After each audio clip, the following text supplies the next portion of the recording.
This is another great episode of the film review. What's going on? It's massive. It's Crazy D. Streamcasting live. We're gonna have a special guest in a few minutes. I want to see how this goes because this is going to be impromptu. You know, as a producer, you always get the get, and we're here to get the get. If you haven't seen the interview with Cameron, go see that. If you haven't seen the interview with KRS-One, go see that. Hey, how you doing? This is your man, Ep4 Digital student, Verley, present. You know how we do it. We're sitting right here before the breakdown. We have the legend himself in the place to be. We're going to be talking with him in a few minutes. This is what Power 88 does. We keep you connected on the stream. Mr. Kurtis Blow. That's Kurtis with a K, y'all. That's Kurtis Blow. Kurtis Blow. Yeah. Still look the same, man. And basketball is my favorite sport. Don't forget it. So, was Tough the first record they played on the radio for you? Oh no, Christmas rap. Oh, Christmas Rap was the first record they played on the radio. 1979. 1979. Yes, sir. And then how does it make you feel that your song is still played every Christmas and people love it? It's honor. It's straight flattery. It's honor. I'm blessed, man. Just to have appreciation of songs that have stood the test of time, you know. And I just take my hat off and shout out all the radio cats from around the country. Every year, you know, supporting me in my career and just making that song into a part of my legacy and a good place. Every year, like Nat King Cole, I just thank you from the bottom of my heart. Radio, I love it. You have to hear one of the DJs up here called the infamous DJ Remix, the way he cuts Christmas rapping. You have to hear that one day. The music just turns me on. Don't you give me all that jive about things you wrote before I was alive. Don't you give me all that jive about things you wrote before I was alive.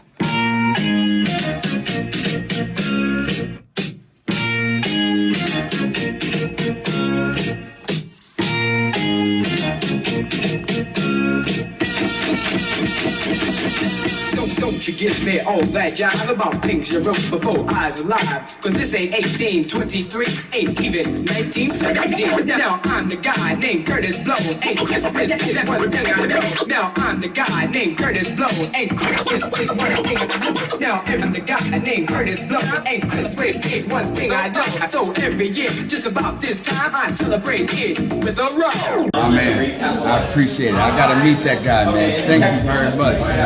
Cutting it up. So DJing. Tell me about Tough though. Tough as a record. Was that like your second single? No, that was actually the name of my third album. Third album. Yeah. So you had albums before you got on Mercury? No. No. My first album was called Kurtis Blow. That was Christmas rap and the breaks. The second album was called The Deuce. And that had a song called Do the Do. And of course The Deuce. The third album was called Tough. Tough was my claim to fame to the drum machine. It's the first time we used the drum machine in hip hop. And that was like 1981, 1982. So what was beat construction like before the drum machine came in? Live drums. Because you had live instrumentation too. Of course, yes. Everything was played like we did it in the 60s and the 70s where the whole band would come in and... Okay. So I know you've been watching the film review, music review show. And I know you've been jamming and enjoying it and you've been telling all your friends. But make sure that you like, subscribe, and ring the bell so that you can stay up on when we put new content up. Also, comment. Let the artists know that you appreciate what they're doing. Listen, for artists who want to be on the show, send in their songs or send in their videos, this is what you need to do. Attention hip-hop artists with videos or songs, artists influenced by hip-hop with videos or songs. Here's the only show pushing your music to be placed in movies, independent, and Hollywood. Hosted by Crazy D, it's a global situation. Submit your video links or MP3s of your songs to lordlandenterprises@hotmail.com. That's lordlandenterprises@hotmail.com. Attention, submissions for the Film Review Music Review Show. Deadline to submit videos or songs is May 15th for the May 30th show. Again, the deadline to submit videos or songs is May 15th for the May 30th show. This is another great episode of the Film Review. With his timing, so he slows down and he speeds up, and that's the feeling and soul in the music, because everybody's, you know, following the drummer and trying to keep time. So you know, you got your different kinds of we call it soul. It's feeling. So when you were programming the drums, how difficult was it at first to get on there? Because it was the LinnDrum, correct? Yeah, the LinnDrum and the DMX. It was easy for me. I became a master at the DMX, as a matter of fact, and that was my thing, programming drums. I became a connoisseur of the drum machine, and it was fun. Those days, just coming up with beats and, you know, making songs and coming up with hooks. We were the first to do a hook, a chorus. You know. So folks who may not know what a hook is, because a certain demographic that listens to us, these kids now think hook is different than what you lyrically did.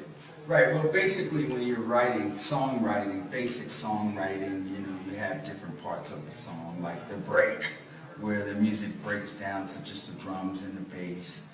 You know, you have your verse, that's when the rapper is rapping, you know 16 bars, spit 16, spit 20, you know what I mean?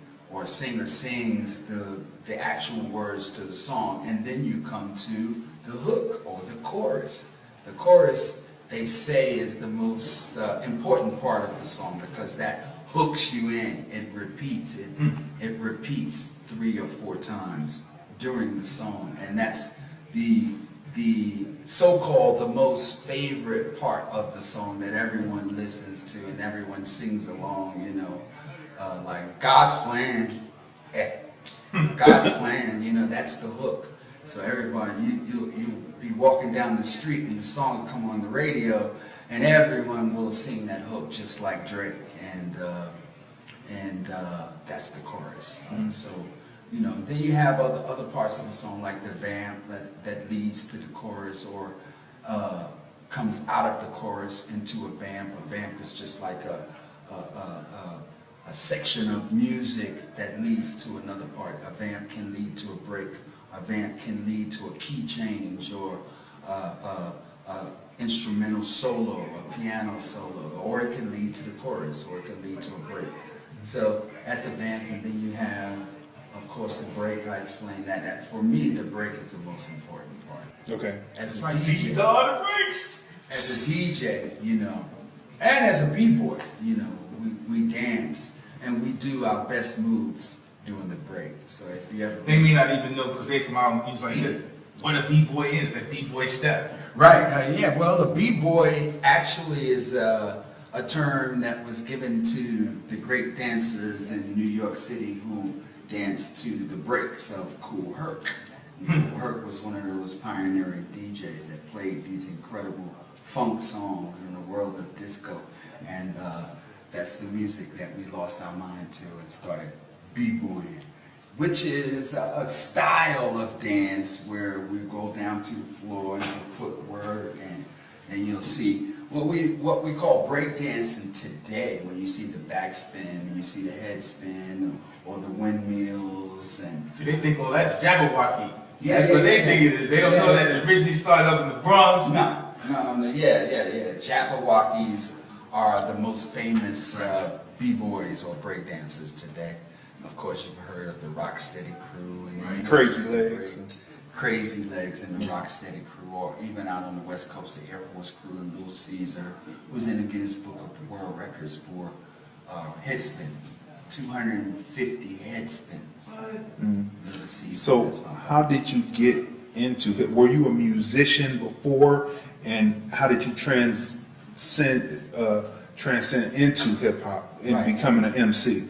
Well, it was a gradual thing for me. At first, I started out as a b-boy, a dancer, just creating circles of people around me, going to a party, turning the party out. That was our thing. We would step into the party and create a circle of people around us, and everybody would be cheering, and we turn the party out. But then, see, we danced to special kinds of music, like b-boy music.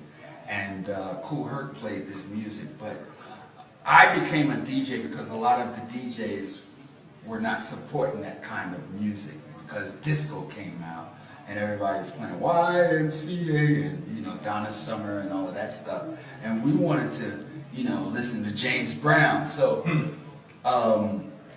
I started DJing because the DJs were not playing the songs I wanted to hear.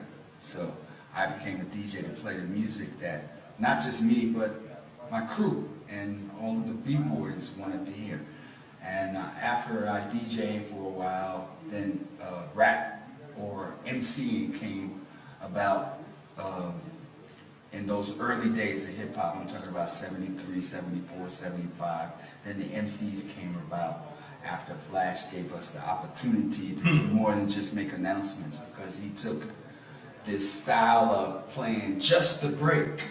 And I told you the break was so very important to the club, because that's when the b-boys would do their thing, when the break came on.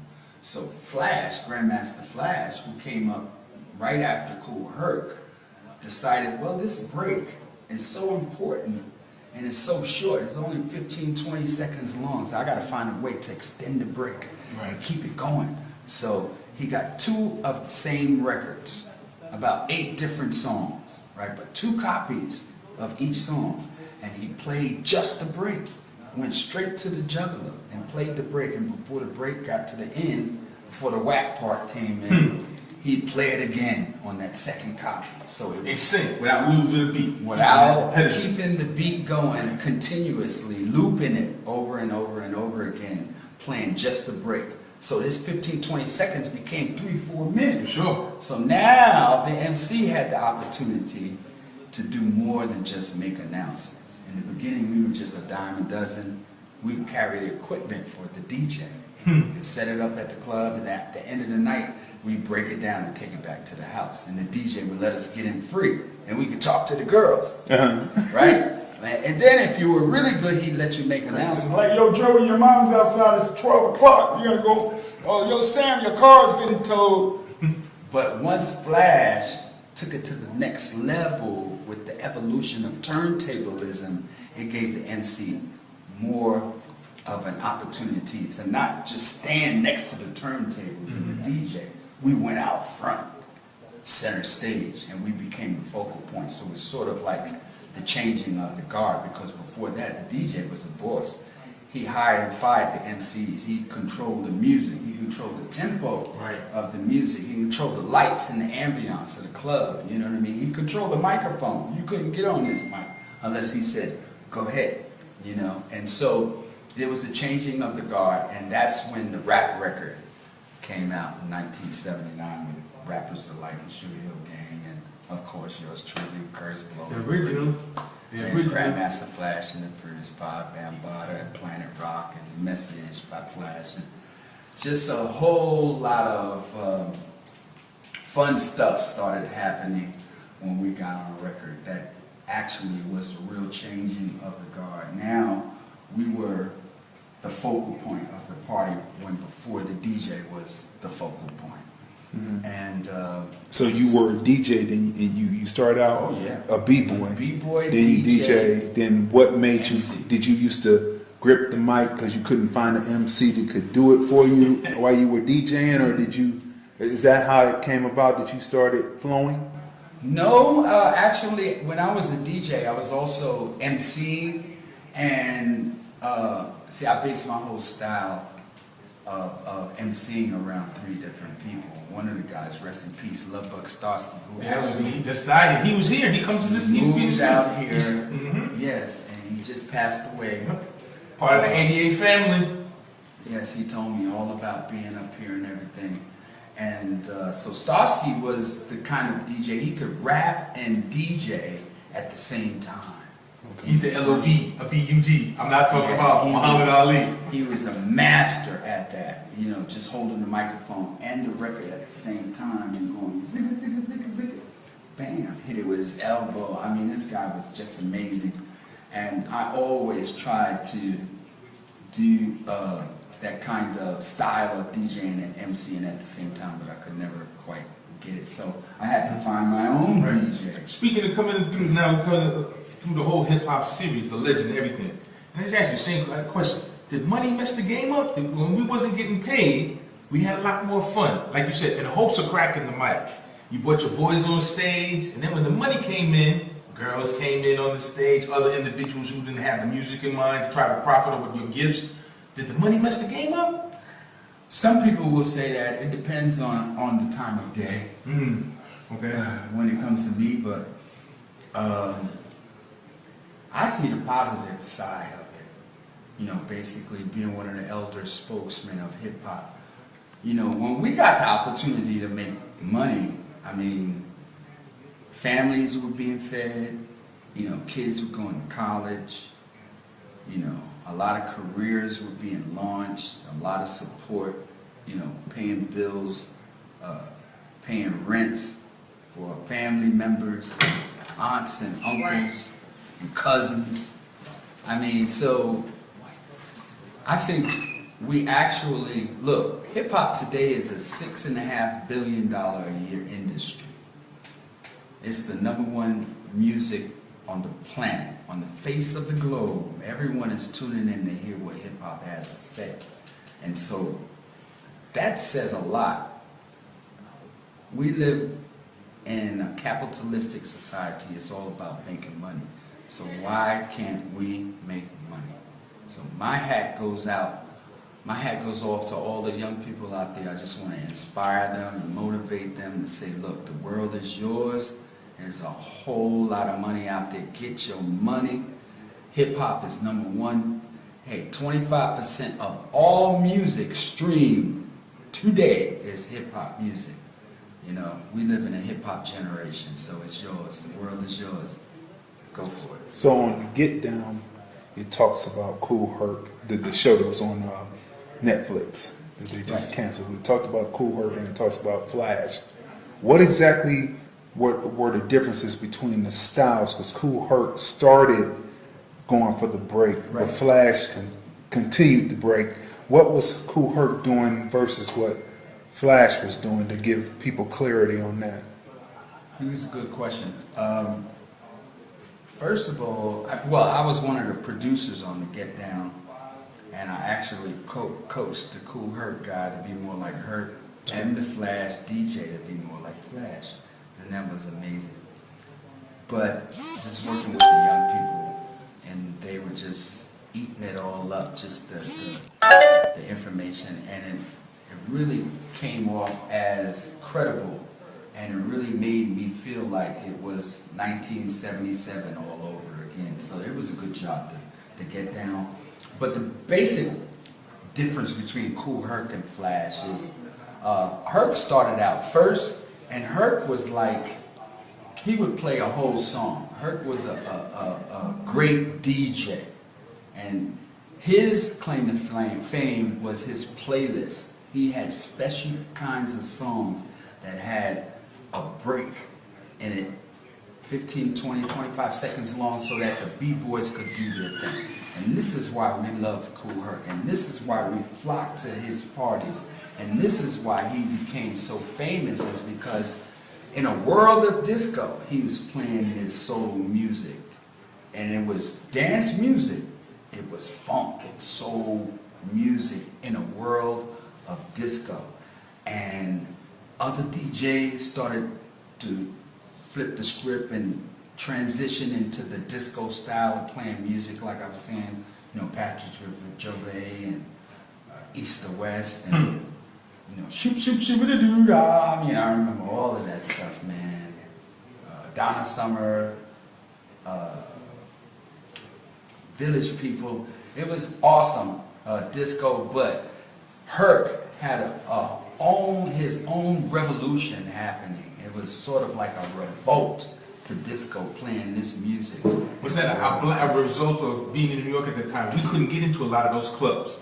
So we formed our own clubs and used the music that was accessible to us, which was that rhythm, that soul, that still funk. Right, Jackson 5. There you go, man, because you could get that little snippet, like you said, just keep going. Right, exactly. And that was the whole thing. So, yes, he was a pioneer, he was a rebel, and, you know, we all knew it. Now, when Flash came along, like I said, he took it to the next level with turntablism. He was very fast on the turntables when he had to take two of the same records and just take that 15 seconds of glory, that break, and extend it.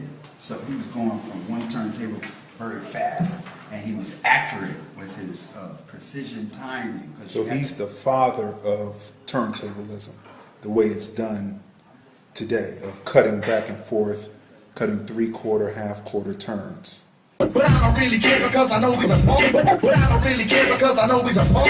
That you might try to pop that boyfriend jump. But I don't really care because I know he's a funk. But I don't really care because I know he's a funk. But I don't really care because I know he's a funk. That you might try to pop that boyfriend jump.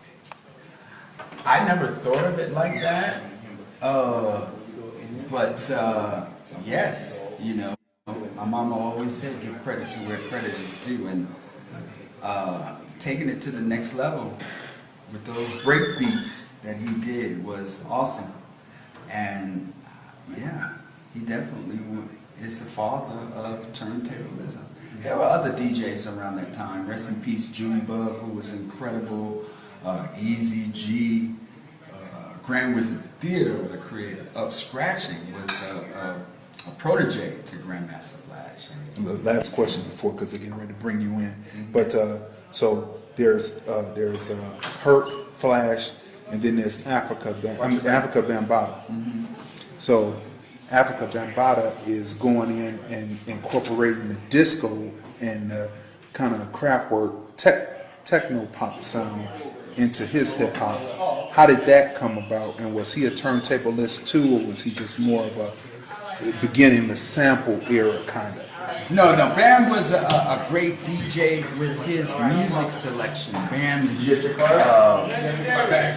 he researched and went out and got the greatest hip-hop songs that were other genres of music, like rock and roll. He bring up that Aerosmith "Walk This Way" song that Run DMC did over, jazz songs, you know. He was incredible. He has a lot of music, and he was known for having the most crates of records in hip hop. DJs used to have a crate of records, so he has something like 50 or 60 crates of music, records, and great DJ. And he was traveling downtown or uptown, depending on which direction you looked at. See him. They were traveling uptown to Bronx River to check him out. Like All right, Malcolm McLaren and of course Fab Five, Blondie, Debbie Harris. Okay, so we're going to end for right now. Thank you for taking the time to answer some questions for us right here on LordlandFilms.com. This is another great episode of The Film Review. Here's the thing about Germany, why I made a curator's pick of the Hollywood Fringe Festival. Community, heart,